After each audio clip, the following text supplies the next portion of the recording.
In 1870, a cold-eyed, 31-year-old bookkeeper in Cleveland, Ohio, held a mere 4% of America's oil refining capacity in his hands.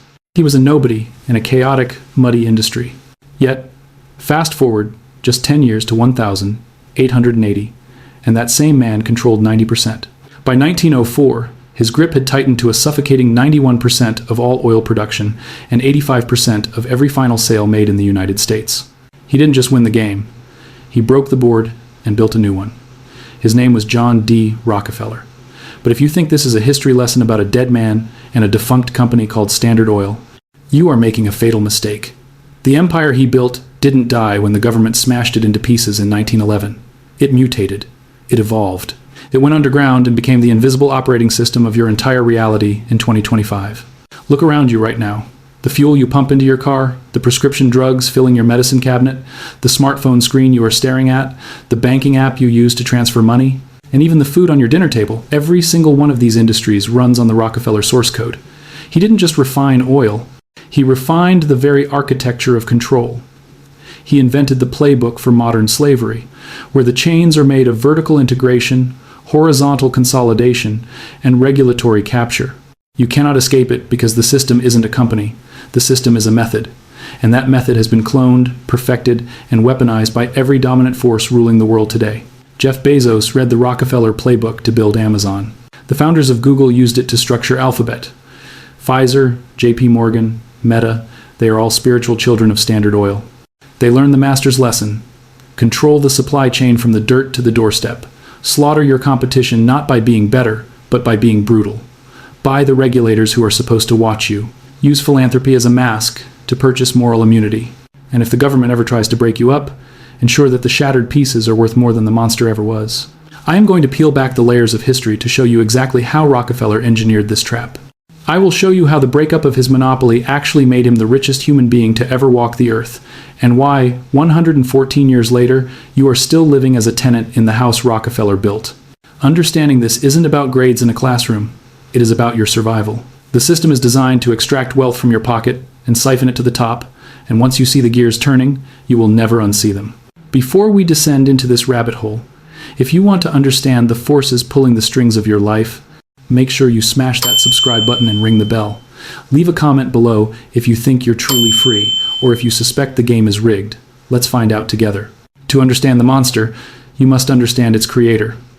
John Davidson Rockefeller was born on July 8th, 1839, in Richford, New York, the product of a disturbing psychological contradiction. His father, Devil Bill Rockefeller, was a literal con man, a traveling snake oil salesman who peddled fake cancer cures and taught his sons to cheat everyone, even him, to stay sharp.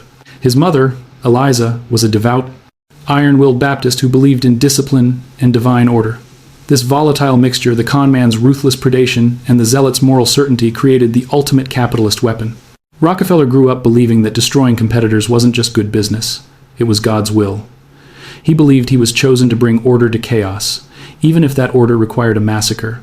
The chaos began in 1,859 inches, Titusville, Pennsylvania. Black gold oil was discovered. It was the Wild West. Thousands of desperate prospectors flooded the hills, drilling holes in the ground, praying for a gusher. Fortunes evaporated overnight. Prices crashed when there was too much oil and skyrocketed when there was too little. It was a gambler's paradise. But Rockefeller, a 20-year-old obsessive bookkeeper, looked at the mud and the madness and saw something else. He saw that drilling was for fools. It was dependent on luck. The real power wasn't in the hole in the ground. It was in the refinery. You can't use crude oil. You have to refine it into kerosene to light the lamps of the world. That was the choke point. In 1863, he threw $4,000 into his first refinery. Within 2 years, he was the king of Cleveland refining. But being the king of one city wasn't enough when there were 30 other refineries fighting for scraps. Margins were razor thin. Bankruptcy was always one bad week away. This is where Rockefeller's genius turned dark. He didn't compete. He conspired to eliminate the very concept of competition. He unleashed a weapon that would become the bedrock of corporate America, vertical integration. Most businessmen stayed in their lane. Drillers drilled, refiners refined, and railroads shipped. Rockefeller decided he would own the lane, the road, and the vehicle. He didn't just refine oil. He bought the forest to get the wood. He bought the factories to make his own barrels. He bought the tank cars and the tracks they ran on. He bought the warehouses and the wagons for final delivery. By bringing every single step of the process in-house, he stopped paying profits to other men. While his competitors were bleeding cash, paying 25 cents for a barrel, Rockefeller was manufacturing his own for 15 cents. He turned efficiency into a weapon of war. But he didn't stop at efficiency. He used his volume to blackmail the railroads. He demanded secret rebates. Not only did the railroads give him a discount to ship his oil, but he also forced them to pay him a tax every time they shipped his competitors' oil. Read that again. His competitors were unknowingly subsidizing Rockefeller's empire with every gallon they sold. This wasn't business. It was strangulation. He could sell kerosene at a loss, bankrupting everyone else, and still make a profit from the railroad kickbacks. By 1870, Standard Oil of Ohio wasn't just a company. It was a predator that had mutated beyond the natural laws of the market. But 4% market share was an insult to his ambition. He wanted it all. So, he initiated Phase 2, the Cleveland Massacre. If vertical integration was the shield that protected his margins, horizontal integration was the sword he used to decapitate his enemies. In 1872, Rockefeller didn't just compete. He orchestrated a purge. Historians politely call it the Cleveland Massacre, but it was a systematic extermination of choice. Over the course of 3 blood-soaked months, Rockefeller approached every single refinery owner in Cleveland with a simple, terrifying proposition. He would walk into their offices, calm and composed, and offer to buy their business. If they accepted, they received fair market value, often in Standard Oil stock, a golden ticket to the future. But if they refused, the mask slipped. He would unleash a price war so violent it scorched the earth. He would drop the price of kerosene to pennies, far below the cost of production, bleeding his own treasury just to watch his rivals drown in red ink. They had 2 choices: sell to Rockefeller and become rich, or cling to their independence and go bankrupt. There was no third option. Most capitulated immediately, terrified by the sheer scale of his resources. A few brave souls tried to fight. They were obliterated. By the time the smoke cleared at the end of 1872, Rockefeller had conquered 25 of Cleveland's 26 refineries. In 90 days, he went from a localized player to controlling a quarter of America's refining capacity. This wasn't just a business strategy, it was a blueprint for total domination. Offer the carrot, but keep the stick ready to strike. This is the exact same method used by every modern monopoly for the last 150 years. When Facebook couldn't beat Instagram, they bought them. When they couldn't buy Snapchat, they copied its features to destroy its growth. The Rockefeller algorithm is timeless. But Cleveland was too small a cage for a beast like Standard Oil. Rockefeller wanted the whole map. Throughout the 1,870 seconds, his shadow lengthened across America. He swallowed refineries in New York, Philadelphia, Pittsburgh, and Baltimore. He used the same ruthless tactics everywhere. Secret rebates that forced railroads to charge his competitors double. Vertical control that made his costs invisible. And predatory pricing that starved opposition into submission. By 1879, the 31-year-old bookkeeper was gone. In his place stood a titan who controlled 90% of America's refining capacity. 90%. That is not a market share. That is a God complex. He didn't just run the industry, he was the industry. However, absolute power attracts absolute scrutiny. Rockefeller faced 2 existential threats. First, the law.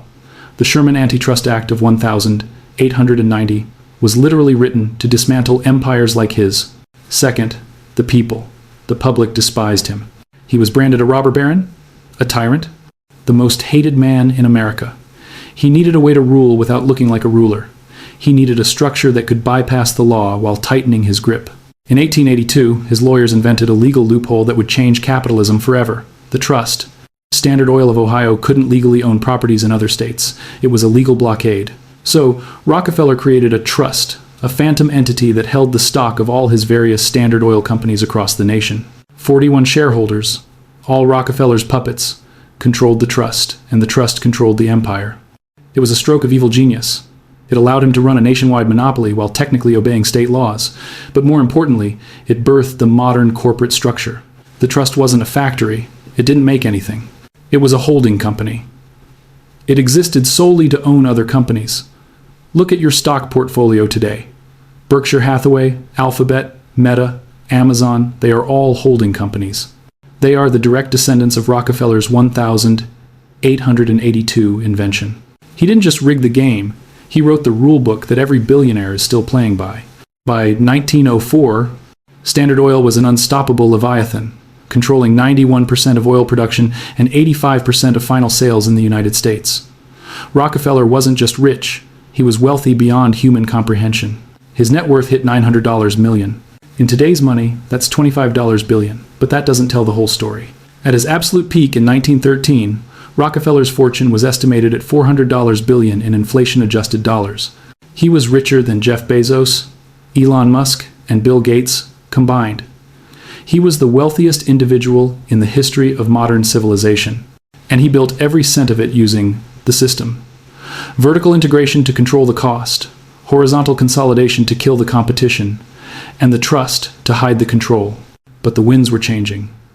The public's hatred was boiling over.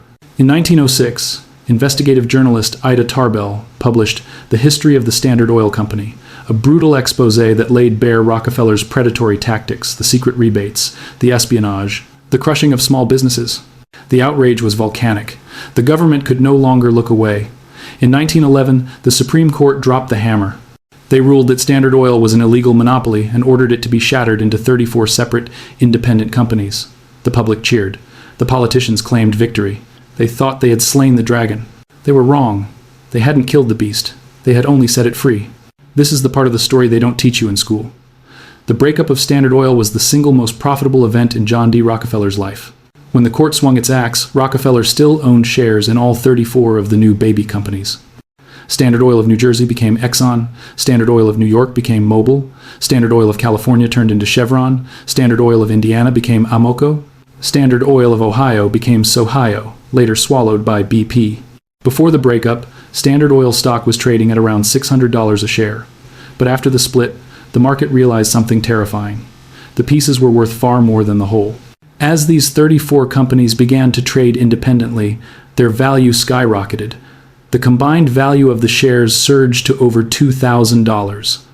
Overnight, Rockefeller's net worth didn't just survive, it tripled. The government's attempt to destroy his wealth ended up making him the richest man the world had ever seen. Why? Because breaking a monopoly into 34 mini-monopolies that still dominate their regions isn't a punishment, it's a reorganization. And over the next century, the system quietly put itself back together. Exxon and Mobil merged in 1999. Chevron bought Gulf Oil and Standard Oil of Kentucky. BP swallowed Amoco and Sohio. The Hydra grew its heads back. The Standard Oil monopoly that was destroyed in 1911 has simply reconsolidated into the big oil giants ExxonMobil, Chevron, and BP that rule the energy sector today. But Standard Oil is just the visible tip of the iceberg. Rockefeller's true legacy isn't oil, it's the operating system of control he installed into the global economy, the method, the playbook. Let me show you how this century-old ghost is haunting your bank account right now. Amazon is Rockefeller too. Jeff Bezos didn't invent e-commerce, he applied Rockefeller's vertical integration to the digital age. Amazon started as a bookstore, but now it owns the entire infrastructure of modern commerce. They own the warehouses, they own the planes and trucks, they own the logistics network, they process the payments, and most terrifyingly, they own the very ground the internet is built on. Amazon Web Services, AWS, hosts the websites of its competitors, the government, and major corporations. AWS generates $90 billion a year more profit than Amazon's entire retail division. Rockefeller controlled the rails. Amazon controls the cloud. Same tactic, different century. Amazon doesn't just control the vertical spine of the economy, it uses Rockefeller's horizontal consolidation to strangle any threat before it can walk. Look at their shopping spree. Whole Foods, Zappos, Twitch, Ring, MGM Studios. They have swallowed over 100 companies. But here is the truly diabolical part, the modern twist on the Cleveland Massacre. When Amazon cannot buy a competitor, they don't just lower prices, they weaponize their own platform against them. They use the data from third-party sellers, small businesses trying to survive on Amazon's marketplace, to identify winning products. Then, they clone them. They create Amazon Basics versions, undercut the price using their infinite capital, and rig the search algorithm to put their copycat product at the top of the page. This is predatory pricing on steroids. It is legal, barely regulated, and absolutely devastating. It is the digital equivalent of Rockefeller blowing up a rival refinery, only now it happens silently in the code of a website you visit every day. And Amazon is not alone. Google is arguably the purest reincarnation of the Standard Oil Trust. Look at their corporate structure. For years, it was just Google. Then, in 2015, they restructured into Alphabet. Why? Because Alphabet is a holding company. It owns Google, YouTube, Waymo, DeepMind, Verily, and dozens of other subsidiaries. It is the exact same architecture Rockefeller built in 1882 to bypass state laws. This structure shields the parent from liability, allows for massive tax optimization across international borders, and makes a regulatory breakup a nightmare because every piece is technically separate. They learned well. Control everything, but make it look like a diverse portfolio. Then there is the pharmaceutical industry, perhaps the most ruthless student of the Rockefeller Academy. Rockefeller didn't just play the game, he bought the referees. He lobbied for railroad regulations that specifically favored Standard Oil's tank car specifications, effectively outlawing his competitors' equipment. Today, Big Pharma does the exact same thing through regulatory capture. Who funds the FDA? A massive chunk of their budget comes from user fees, paid by the very pharmaceutical companies they are supposed to regulate. Who writes the patent laws? Lobbyists paid by Pfizer, Johnson & Johnson, and Merck. They extend patents indefinitely, blocking cheap generics. They create a regulatory moat so expensive to cross that no startup can compete. They didn't invent this corruption, they inherited it. Rockefeller taught them that if you control the regulators, you don't need to compete in the market. You own the market. The financial sector? They are the masters of the holding company, another Rockefeller invention. JP Morgan Chase isn't just a bank. It's a holding company that owns Chase Bank, JP Morgan Investment Bank, and a spiderweb of subsidiaries. Bank of America, Citigroup, Wells Fargo, they are all hydras. When the government tried to regulate them with the Dodd-Frank Act after the 2008 crash, they failed. Why? Because the holding company structure makes accountability impossible. It is a shell game designed to hide risk and concentrate profit. Rockefeller solved the problem of liability in 1882. The banks are just using his 140-year-old software to run the global economy.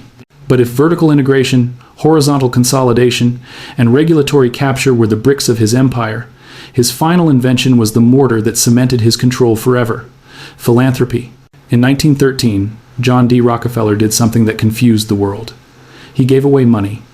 He created the Rockefeller Foundation with an initial gift of $100 million billions in today's value. He funded medical research, education, and public health.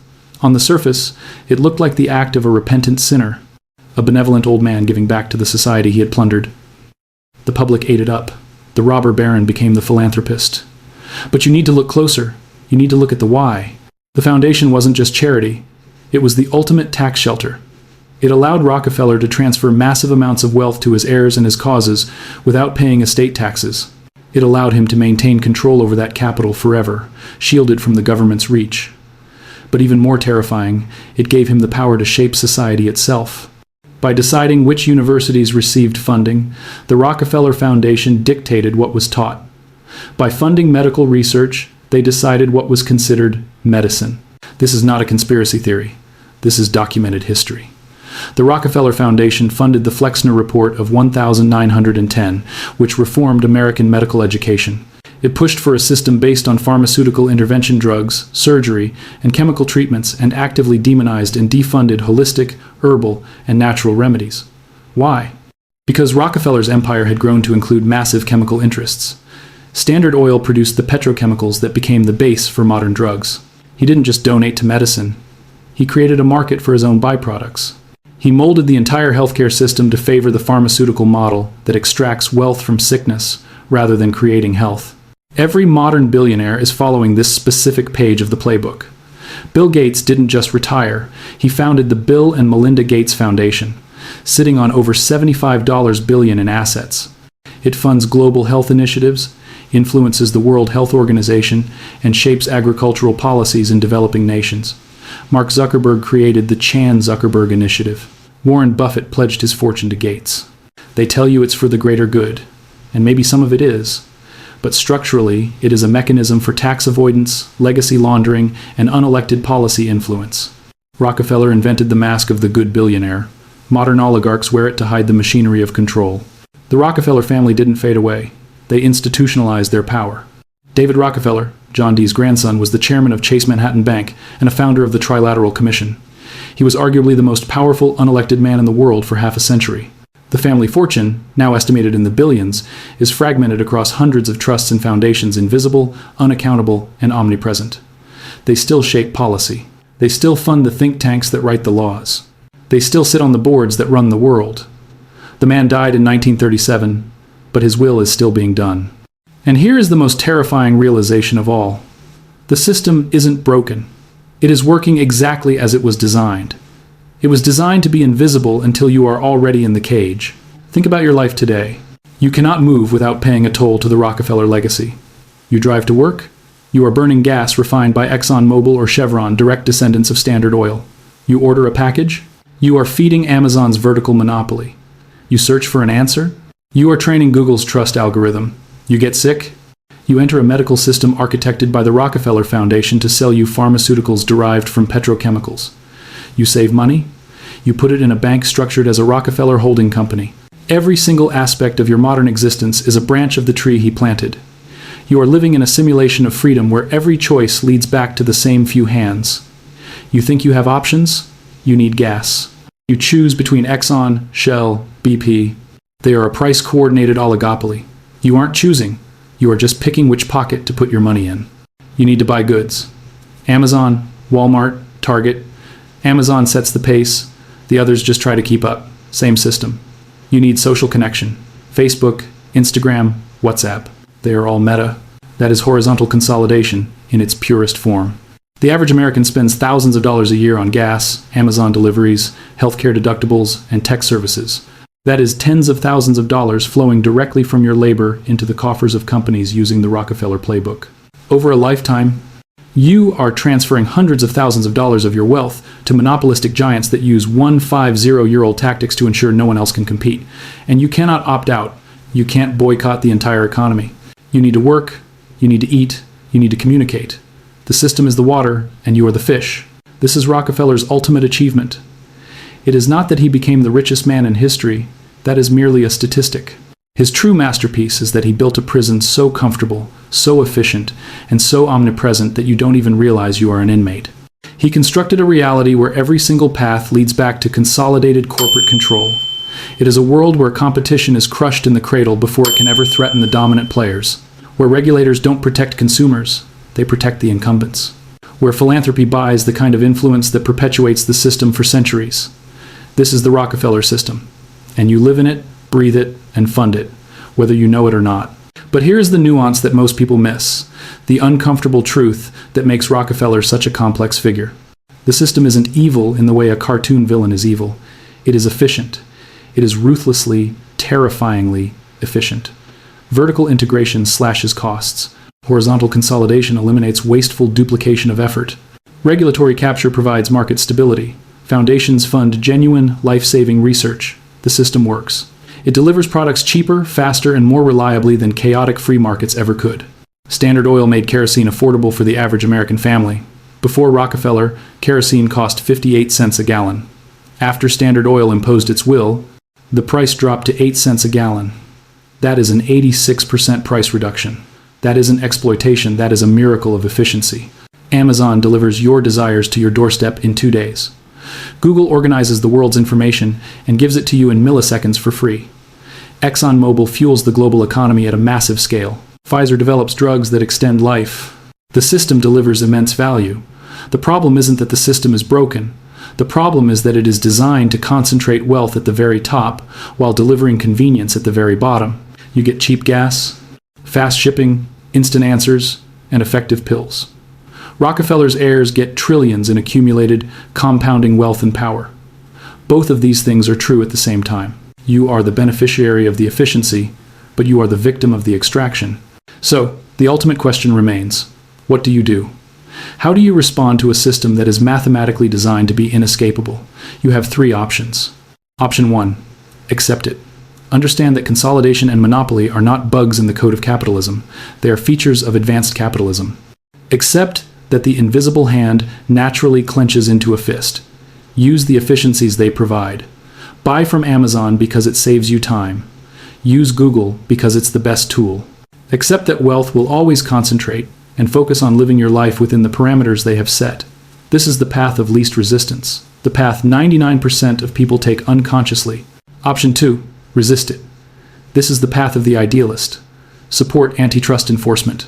Vote for politicians who dare to speak against corporate power, though. As we've seen, the system usually captures them too. Make a conscious choice to buy from small businesses, even when it costs more and takes longer. Use alternative search engines, even if they are clunky. Boycott the giants. This path is noble, but it is exhausting. You are fighting gravity. You are trying to swim upstream against a current generated by trillions of dollars. Option 3. Understand it and position yourself accordingly. This is the path of the pragmatist. This is the path Rockefeller himself would respect. If you cannot escape the system, you must benefit from it. If the system is designed to extract wealth from the masses and funnel it to the owners, then you must become an owner. Buy the stock of the companies that dominate. Own Exxon, own Chevron, own Amazon, own Alphabet, own JP Morgan. If the system demands a toll from every citizen, then position yourself on the receiving end of that toll. This is exactly what Rockefeller did. He owned Standard Oil while everyone else bought its kerosene. He extracted wealth from the very system he built. You can do the same. Not at his scale, obviously, but proportionally. Instead of just being a consumer who is extracted from, become a shareholder who participates in the extraction. This is not investment advice, this is pattern recognition. The Rockefeller system has successfully concentrated wealth for 150 years through wars, depressions, and technological revolutions. It will continue to concentrate wealth because it is embedded in the DNA of corporate law, the tax code, and regulatory structures. Fighting it is a full-time job. Escaping it is a fantasy. Understanding it and aligning yourself with it is survival. John D. Rockefeller died in 1937 at the age of 97. He lived long enough to see his destroyed Standard Oil reconsolidate and conquer the globe. He lived long enough to see his foundation completely reshape American medicine and education. He lived long enough to see his grandchildren seated at the very pinnacle of American finance and industry. He built a machine that outlived him by a century and will likely outlive us all. The system is vertical integration. The system is horizontal consolidation. The system is the corporate trust. The system is regulatory capture. The system is philanthropic influence. It started with oil. It spread to steel, railroads, sugar, and tobacco. Then it mutated into automobiles, electronics, pharmaceuticals, and technology. Now, it dominates every single sector of the economy. Rockefeller once said, "Competition is a sin." Most people hear that and think of greed, but Rockefeller meant it theologically. He believed competition was wasteful. It duplicated effort. It destroyed capital. It was chaotic. Consolidation, to him, was righteous. It created order. It served the consumer through lower prices and stable supply. Monopoly wasn't theft in his eyes. It was the natural, beautiful end state of an efficient market. This was Rockefeller's worldview. And he didn't just believe it. He built a world to enforce it. 150 years later, we are living in his utopia. Amazon has eliminated retail competition. Google has eliminated search competition. Meta has eliminated social media competition. Exxon, Chevron, and BP control the energy. Pfizer, Merck, and Johnson & Johnson control the medicine. JP Morgan, Bank of America, and Citi control the money. The consolidation Rockefeller started in Cleveland has reached its logical conclusion on a planetary scale. The end state isn't thousands of vibrant competitors fighting for your business. It is 3 to 5 dominant giants in every industry, all reading from Rockefeller's playbook, dividing the world between them. And the consolidation continues. Every year, fewer companies control more market share. Every year, the barriers to entry get higher. Every year, the system gets harder to escape. This is the Rockefeller legacy. Not Standard Oil, the method. And the method is eternal because it works. If this video revealed a layer of reality you had never seen before, if you now understand that the corporate structures controlling your life were architected by one man a century and a half ago, if you want to know what happens next in the pattern, subscribe to this channel. Because understanding the system is the first step to surviving it. You cannot escape the Rockefeller system, but you can see it. And seeing it changes everything. John D. Rockefeller created a system you cannot escape. Vertical integration, horizontal consolidation, corporate trusts, regulatory capture, philanthropic influence. That system is the modern economy, and you live in it every single day. Welcome to Rockefeller's world.